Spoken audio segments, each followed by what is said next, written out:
Stuff. All right, great. So I'm going to go ahead and reshare my screen here. Beautiful. All right, my friends, let's go ahead and jump in. So, our agenda tonight, I'm going to do some quick intros, introduce you to who we are, who I am, what gives us the authority to speak into these things and to give this advice. We're going to do a quick overview of our firm, tell you a little bit about our services and our background, and then I'm going to jump in with talking about 10 common MBA application mistakes that I have seen in my career thus far. And then hopefully we're going to leave plenty of time for a Q&A at the end. I would love to stick around, answer all of your questions. So hang tight after the presentation. If you've got questions, feel free to start dropping them in the chat as we go. Because we're recording, we're going to send this out. I'm going to go all the way through the presentation before I address the questions. But if you've got something you want to drop in the chat as we're going, as they come to mind, feel free, and we will address those in the Q&A.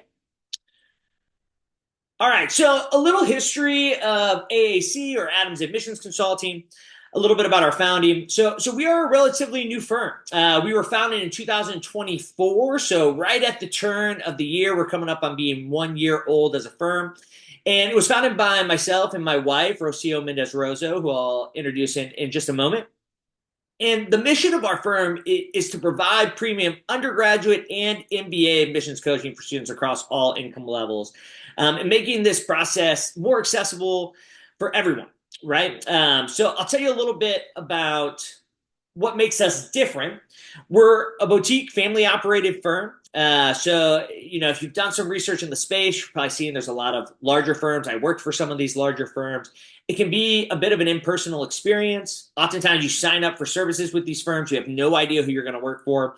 What's nice is that every client who works with our firm is going to work directly with me. So you'll have access to all of my experience. You can take a look at our over 45-star reviews. We have acceptances to MIT Sloan, Yale School of Management, Chicago Booth, Columbia Business School, and more. And again, our services span across income levels, including our first acceptance program, which is our pro bono service for first-generation low-income students. We say often, once a first-gen student, always a first-gen student. So these services also extend into our MBA community as well. So if you're a graduate student or looking to pursue an MBA and you identify as a first-generation college student, you would still be eligible for some of the services through our first acceptance program, which I'd be happy to answer more questions about. Some of last year's acceptances: Chicago Booth, Columbia Business School, Duke, Kellogg, Wharton, Yale School of Management. Right now I have acceptances across the M7s, with the exception of Harvard. I've got 3 clients interviewing at Harvard right now, so I feel confident this is going to be a year where we do see a Harvard acceptance. But a lot of success at the M7s. I've been doing this specifically for MBA clients for over a year now. Been doing undergraduate coaching for almost 5 years, and have been in the space for over 10. And a lot of my experience has been at the MBA level, and a lot of our clients do really well, as you can see evidenced on this screen.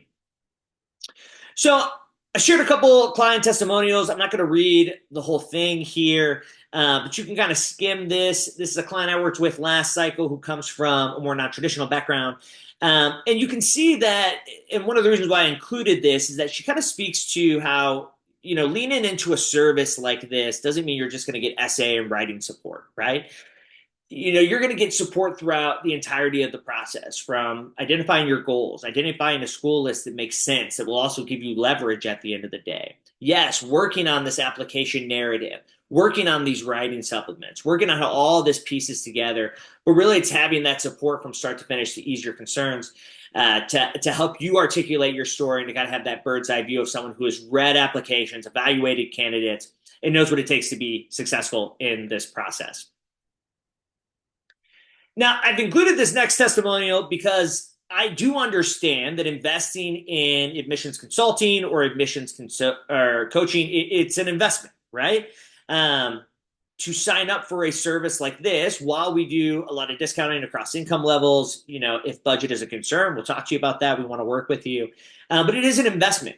What's cool is that most of our MBA clients make back the money they invest in coaching and consulting services through scholarships. So you can see here through this testimonial, this was a student who was admitted to Booth and ultimately did not receive any merit aid initially. And through our work together, doing her scholarship appeal, knowing the ins and outs of what it takes to be successful through a scholarship appeal. She ultimately was awarded $40,000 in merit aid, right? And she paid considerably less than that to use our services. So I think that really highlights that oftentimes you're going to get this 3-4-fold through scholarships, merit aid back in your pocket at the end of this process. So who are we? Let's talk a little bit about our backgrounds, our experiences, and I'll start with me. Again, my name is Skyler. I have 10 plus years of admissions experience primarily in highly selective admissions offices. I'm the former associate director of admissions at the University of Chicago Booth School of Business. So Booth was my most recent admissions appointment. I was there up until a little over a year ago, about a year and a half ago. So very recent experience working in that office. During my time there, I oversaw a program called the Civic Scholars Program and that admissions process, which is an endowed scholarship for nonprofit and government professionals, very selective program. I also oversaw our interview committee, so I certainly know the ins and outs of the MBA interview process, and read and written decisions for thousands of MBA candidates during my time at Booth. And then I also worked at Northwestern University in their undergraduate admissions office as an associate director. I have 2 dogs. I love the MBA. I'm a real human. I love this admissions stuff. This is my world. But I also have a life outside of this too. I'm also a low-key pro wrestling fan. So NBA, college admissions, pro wrestling, that's kind of my life. So that's a little bit about me. The most compelling detail of my life is that I also have an amazing wife, Rocio, who is my co-founder and COO of our firm. She leads our first acceptance program, which is the pro bono branch dedicated to supporting BIPOC, first-gen, low-income students. Rocio has an undergraduate degree from Northwestern in English and has 5+ years of experience doing editing and copywriting work at a global holding company. So she's written for brands like Southwest Airlines, Verizon, Chance the Rapper's Social Works, which is his nonprofit organization, and also has read and helped advise students on the college admissions writing process for years. She currently serves as a dean and a college professor and teaches courses on racial segregation in Chicago, professional seminars. And both of us have our master's degree from Northwestern in higher education administration. Mine has an emphasis on university admissions. So this is really our whole world. This is what we do. Okay, so that's a little bit about us. Happy to answer any more questions you may have about working with our firm or how to partner with us in this process. But I'm going to jump into the main event, what y'all came here for, and that's avoiding 10 common MBA application mistakes. So whether you are thinking about starting this process this year, I know we have some students on the call who are current undergraduate students. You might be considering a deferred program. You might be looking to apply a couple years down the road. I think this is going to be helpful information no matter where you're at in the process and where you're at in considering both an MBA, but also any graduate program. I think that a lot of the sentiments in this presentation are going to be valuable for you. So let's go ahead and jump in. My first common mistake, not spending enough time on testing. So we saw during the COVID-19 pandemic that a lot of schools had to rethink their testing policies, right? So at the undergraduate level, at the graduate level, to an extent in the MBA world, which I'll get to, we saw schools getting more flexible with their testing policy, many eliminating their testing policy altogether, going test optional. What we're seeing now is kind of this, reorienting back to really emphasizing the testing component in the application process. I think many of us who are professionals in the space thought that this would kind of be the demise of GMAC and College Board and these testing bodies. But ultimately what has happened is that some schools have remained test optional. Most are making that swing to really, really requiring this and emphasizing it in the review process. I would argue at the MBA level, it's really always remained important in the process. So when you think about a school like University of Michigan, Ross, right? I've got a colleague who's a former Ross admissions officer. One thing I didn't highlight is that our firm, we also have a number of former admissions officers from elite institutions, Yale undergrad, Stanford MBA, CBS, Kellogg, Ross. So our Ross former admissions officer I was talking to him. We had a client we were working with who was considering applying to Ross, was interested in applying test optional, couldn't quite get her score where it needed to be. So I talked to this colleague from Ross, and I asked, what should we do? What do you think? And he told me that even though they have remained test optional, last cycle, 80% of their admitted students came from test submitters. So that tells you that even your schools that have continued to be test optional still are really requiring and emphasizing this testing component. To be successful in this process. So taking your time to prepare, to test prep is really important. Most top tier business programs will require the GMAT or the GRE if you're applying to a full-time program. If you're thinking about an executive program or a part-time program, you can also take the executive assessment, which was a test that was actually developed by the University of Chicago Booth School of Business with GMAT, who is the body that does the GMAT exam. And they developed this exam for executive MBA candidates who don't quite have as much time to study. It's a shorter test. I find that a lot of my candidates do better on the EA than the GRE or the GMAT. So if you are someone who is struggling with the testing component, this could be a good thing to consider if you're pursuing a program that will allow this. Consider changing up your testing strategy. So if you are struggling to get that score, you could consider changing your tests. So, I know sometimes it's like I've invested so much in the GMAT, but, sometimes that's a sunk cost and you should pivot and rethink, hey, is the GRE a better fit? Should I think about hiring a private tutor instead of doing self-study? Don't be afraid to change up your strategy because this is an important piece. And if possible, take the exam multiple times. I understand that can be a barrier for some folks. Not everyone has the resources, the time, the means to take this test numerous times. But the more that you can take it, the more prep that you can do, the better you're going to do, most likely. Okay, my next common mistake, not having well-defined goals. So you'll be asked to name your short-term goal, so think immediately following your MBA, and your long-term goal 5 to 10 years post-MBA, pretty much no matter where you're applying. It's either going to be a short answer question that's asked, or it's going to be an essay, right? So if you look at a Booth, if you look at a Kellogg, if you look at a Wharton, all of them have kind of this traditional goals essay where you'll need to flesh out your short-term, long-term goals and how X university is going to help you actually accomplish those goals. So really spending the time to work on these, to flesh these out is an important piece. So for us, with every client we work with, one of the first things that you do is you start working on a goal statement. So we want to make sure that you've got a really clearly defined short-term and long-term goal that you can plug and play and talk about throughout this application process. One common misconception is that your goals have to be these super lofty, sexy goals. This has got to be the thing that makes you really stand out in this process. When in reality, what admissions offices are looking for is, do your goals make sense with your prior work experience? When they look at your resume, when they look at what you've done up to this point, is this next move logical? And that doesn't mean you can't do a career pivot, but you want to spend some time setting up that pivot and why it makes sense and why you're interested in this pivot. And you want to know, hey, is this a pivot that's possible through an MBA at this institution? Some programs will ask you for a plan B. So, if your short-term plan doesn't work out, what's your alternative? I often think the best approach to a plan B type question is to pick a longer route to your long-term goal. So, if your goal is to, I don't know, let's say your goal is to have an ed tech startup. That's your long-term goal. So you want to move into the ed tech space, you want to have a startup. And then let's say your short-term goal was to work at a startup company in the ed tech space to gain that experience and then ultimately launch your own company, right?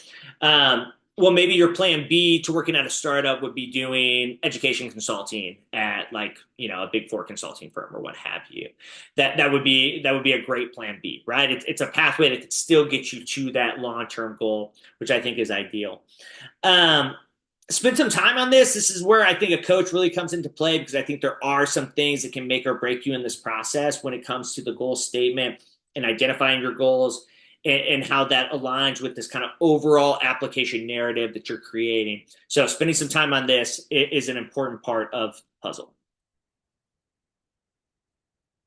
So another common mistake that I see is, really only applying to M7 programs, and in some cases only applying to very top end of the M7, right? So think about like your Harvards, your Whartons, your MITs, the most selective of the selective, right? And while you may be someone who is M7 or bust, maybe you're like, if I don't get into an M7 school, I don't want to go. That's fair, but you're not only leveraging your school list for options at the end of the day, you're also doing this so that you have leverage at the end of the day, right? So, we saw that scholarship example from the client that I worked with who received no merit funding initially, and then ultimately she received $40,000 in merit funding. And that was through leveraging other offers and leveraging other acceptances and kind of incorporating that into that scholarship appeal letter. If you're waitlisted, I had a client I worked with last cycle who was waitlisted at Yale. That was her top choice. She got into Booth, and we leveraged her Booth acceptance and her waitlist update letter to get off the wait list at Yale. And sure enough, in round 3, she got an interview and she was accepted, right? So having these other acceptances, while they may not be the university that you want to attend ultimately, they can still help you in this process. So it's advantageous to have a list where you're going to have acceptances and other scholarship offers.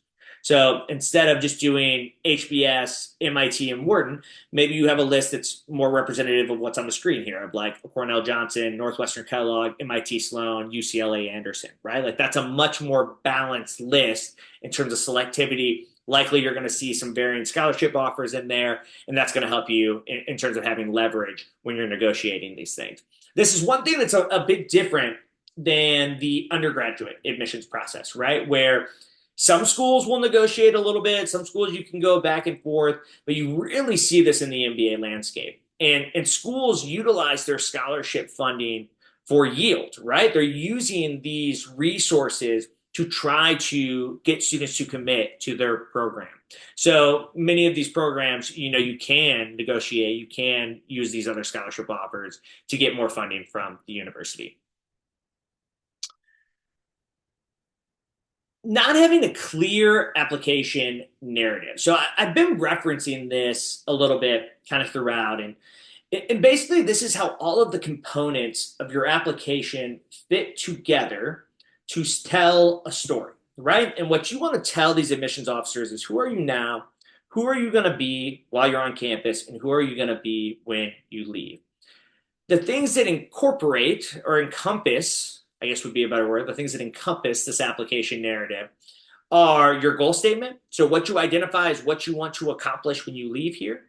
Your resume up to this point, extracurriculars, and I have an asterisk on this because I think a lot of folks who are applying to graduate school and particularly to MBA programs may not always think about extracurriculars as something they need in this process. But schools want MBA candidates who are also going to be engaged, active members of their community, right?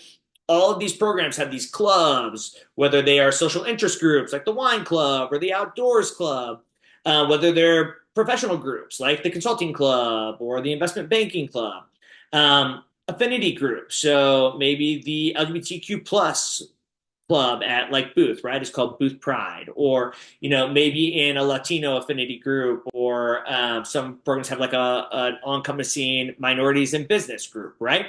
All of these, they want members who are going to be involved in these clubs and these activities. So it's important to show them that you are someone who's going to be engaged in that way. We'll talk a little bit more about extracurriculars later in this presentation. If you're like, oh man, I don't know, I don't really have a lot outside of work. We'll talk about some examples of things you could add and could think about and what kind of encompasses this. I have a client I'm working with right now, so I won't give too much info. She's active in the process, but I think she's one who's done this in a really interesting way. And I think when you start to talk about her application, you start to see how all of these pieces really fit together to tell a story, right? So this is someone who grew up in rural Oregon.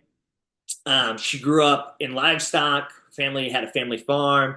Ultimately, they lost the farm during the economic recession. And thus she went into politics. And then through her time in politics, she got passionate about climate advocacy and specifically also advocating for policies that will directly impact the agriculture business. Then in terms of extracurriculars, we helped her add a couple things. So she started working at an urban garden. She got a board position at another nonprofit that was working on urban gardening. And then on top of that, we wrote about this in some of her writing supplements. And it was incorporated into her goal statement where we talked about how in the future she wants to do specific consulting for the ag business and ultimately wants to, and I can't remember exactly what her long-term goal was, but I think it was maybe to work at a startup more directly or doing like sustainability directly at a company. I can't quite remember the long-term, but you can see how all of these things fit together to tell a story, right? It's very clear that this is someone who has direction. It's someone who has thought about how the components of her profile fit together, and also why she needs an MBA and how an MBA is going to help her continue telling the story professionally. So let's break this down a little bit because I do think this is something that hangs up some MBA candidates because it is different than undergrad, right? Where there is kind of this inherent expectation that you're going to have activities, that you're going to get involved in stuff at school. Everyone applying to college knows that this is going to be something that's factored in. I think at the MBA level, people are like, I'm working, like my extracurriculars is work. This is what I do. And then I go to my family or what have you. But again, admissions offices are looking for active community members. They want to bring people in who are going to be engaged on their campus. And so you want to look for opportunities to add to your profile outside of work. The truth is, outside of work involvement is better than inside work involvement. So I know, like in consulting spaces, right? Tons of different, special interest groups, tons of ways to do like pro bono work for nonprofits, and all of that is great. And oftentimes that'll lead to great writing supplements that'll give us, things that we can talk about in that extracurricular section. But, going outside of your work responsibilities, I think shows a little bit more intrinsic motivation, right? At a Deloitte, you'll see folks who have all of this involvement at work, but also, it's known that there's kind of that expectation that you'll have that involvement. And so, doing things like being a board member at a nonprofit outside of your work commitments, starting your own nonprofit. So we have coached numerous clients. It's something we do through our services in launching their own nonprofit organization.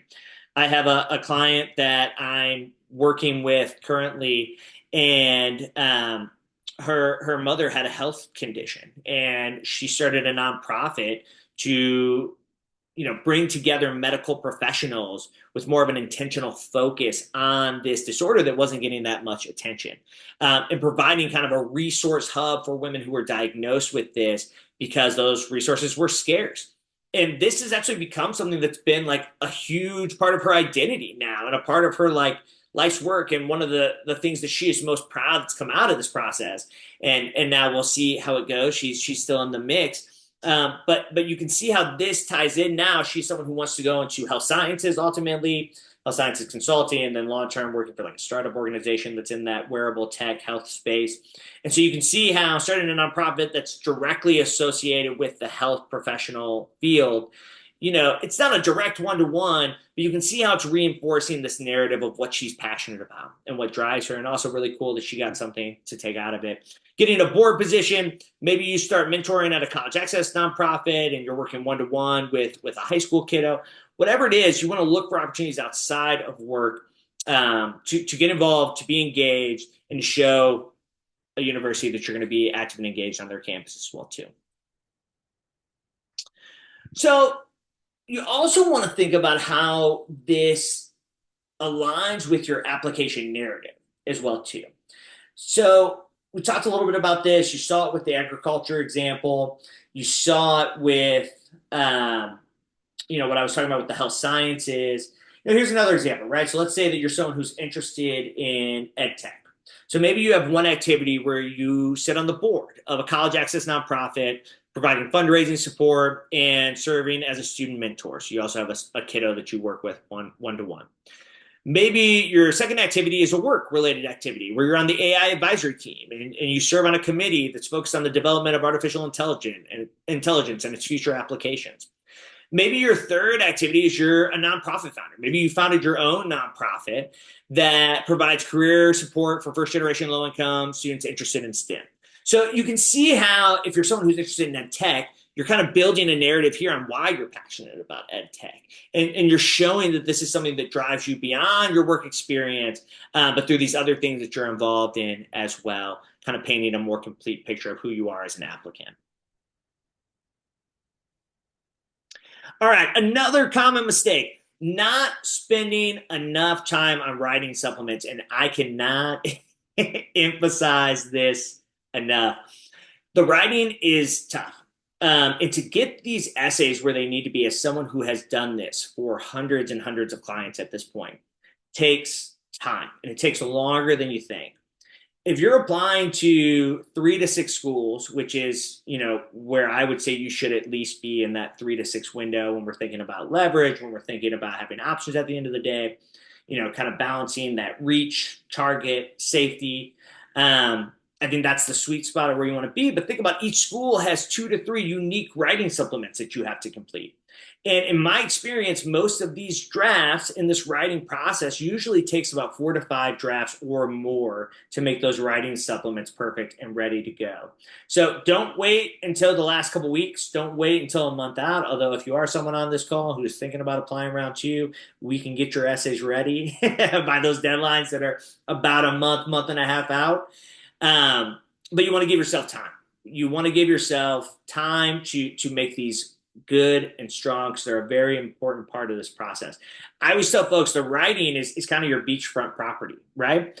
This is your opportunity where you get to use your voice and where you get to really show both demonstrated interest. A lot of these are going to ask specific questions on why you're interested in the university, but also you're going to be able to showcase how much you've thought about pursuing an MBA, why you want to pursue an MBA, how it aligns with the goals that you're pursuing, all that good stuff. So this is a really important piece of the puzzle. Give yourself enough time to do it. I would say, 2 months is kind of where I would want to start this process at least. You have more time than that. You can do more profile shaping, adding in those extracurriculars. But from a writing standpoint, at least 2 months, 2 to 3 is kind of where you want to be, depending on how many schools you're applying to.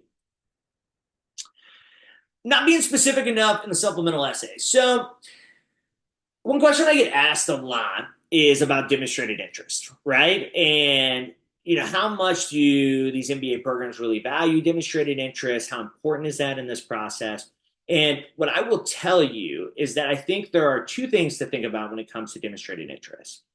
I tell all my clients, every school that you're applying to, just check the box of engaging with them in some capacity, right? So whether that is doing an event in your hometown or home city, whether that is visiting campus and visiting a class, whether it's doing a virtual event, in some capacity, check the box that they can see, okay, they registered for an admissions event and they attended it. The other piece of this is collecting information from those visits, collecting information from your one-on-one chats, and really pulling this all into these supplemental essays to really show, hey, I have thought a lot about why I want to attend these schools. So I've got all this info from my campus visits. I've done all this research online. I've thought about how it connects to my own professional journey, and here it is in my essay. That's how you want to think about these. When I worked at Northwestern, we used to call some essays viewbook essays. A viewbook was something that we would hand out in the admissions office when folks would come to visit. And we would call these viewbook essays the essays where they just kind of regurgitated facts from the viewbook that they got, right? They highlighted for us the student to faculty ratio. They had our taglines in there that are in the viewbook. That's great, but the universities know about their university, right? What they want to know is how their university and their offerings connect specifically to you and what you're hoping to accomplish. And that's the X factor in accomplishing what you're looking to accomplish in these writing supplements. So think about classes you want to take part in, clubs you want to be part of. I always say like 3 to 4 specifics usually in these types of writing supplements, a mix of professional and social. And don't forget about the location, right? A CBS, for example, is a program that loves that they are in New York City, and they love it when students love the fact that they're in New York City. So you want to include something about New York in your writing supplement, right? You want to be really intentional in writing these, make them very specific to the university and the location that you're applying to.